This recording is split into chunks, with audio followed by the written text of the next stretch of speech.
Throughout the ages, man has endeavoured to shape and to carve and to harness the forces of nature. Some evidence of these efforts lay around us.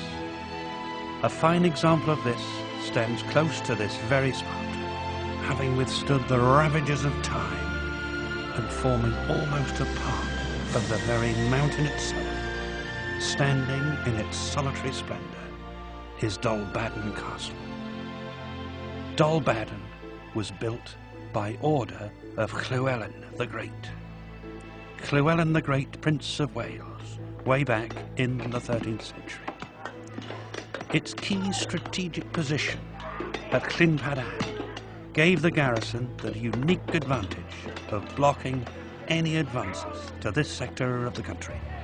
Following the demise of Llywelyn the Great, the castle served for a further 4 decades or more, during 20 years of which Owain Goch was cruelly incarcerated by his younger brother, Llywelyn the Last. When the famous Owain Gwyndor, Prince of Wales, led the Welsh uprising in the early 1400s, the castle continued to serve as a holding for prisoners.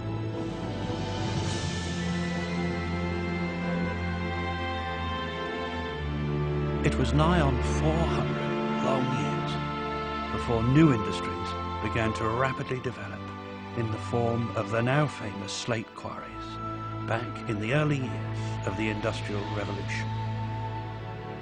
In 1787, De Norwich Quarry was operating in a serious way.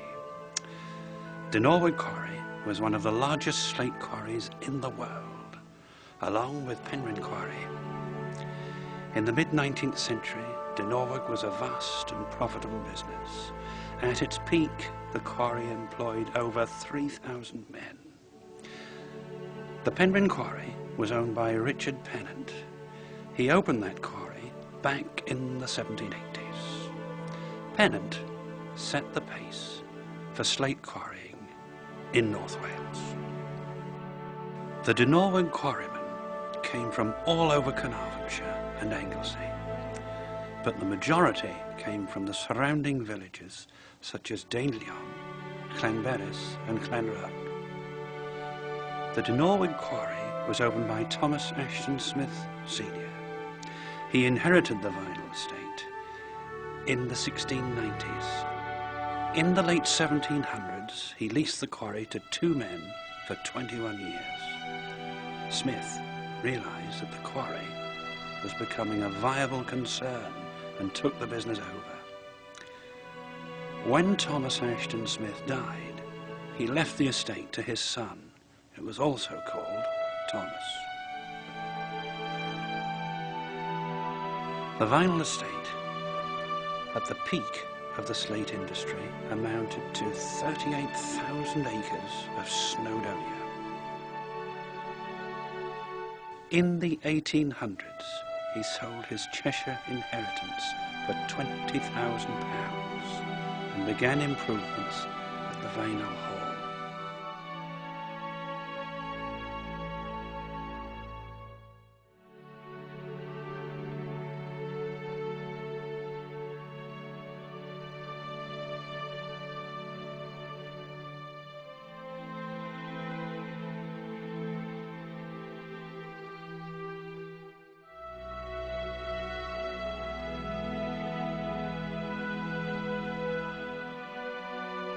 Tom Smith Jr. died in 1858 and the estate went to his wife.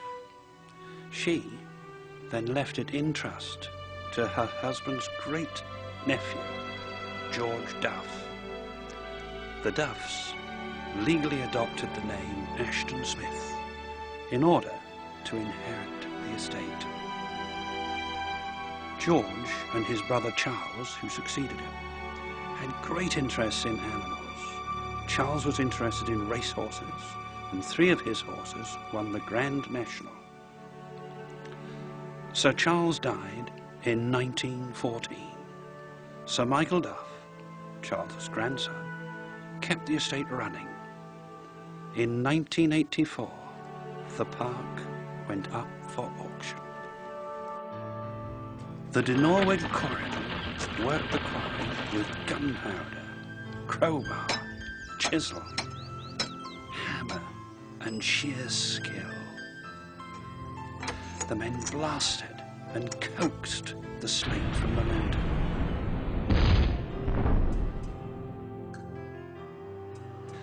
They would climb up rock faces on a hemp rope and drill into the rock.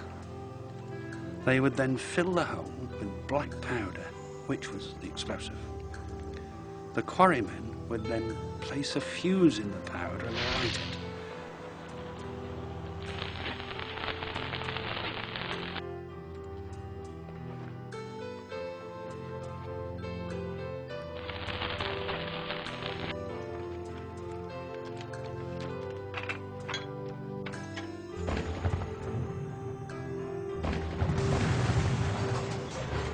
After the blast, the quarrymen returned to clear the rubble and prise the slabs loosened by the blast.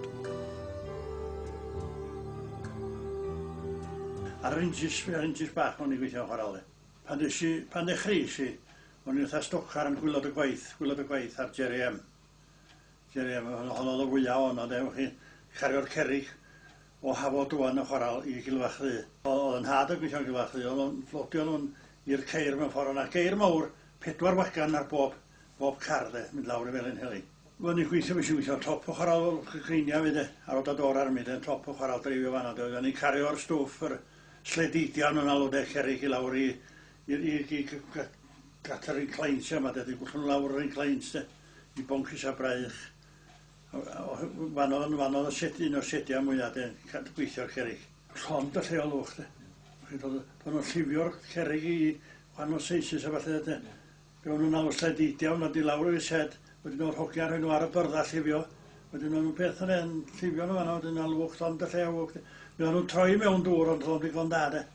A dyna beth Ydy'r effaith ar y llwch mae'r chwel ar y hogia yma de. Hwna'n toilet sa'n byd o de. Hwna'n math o toilet sa'n byd o de. Lle olchi na'n byd de. Hwna'n byd yn facilities o'r gwbl o de.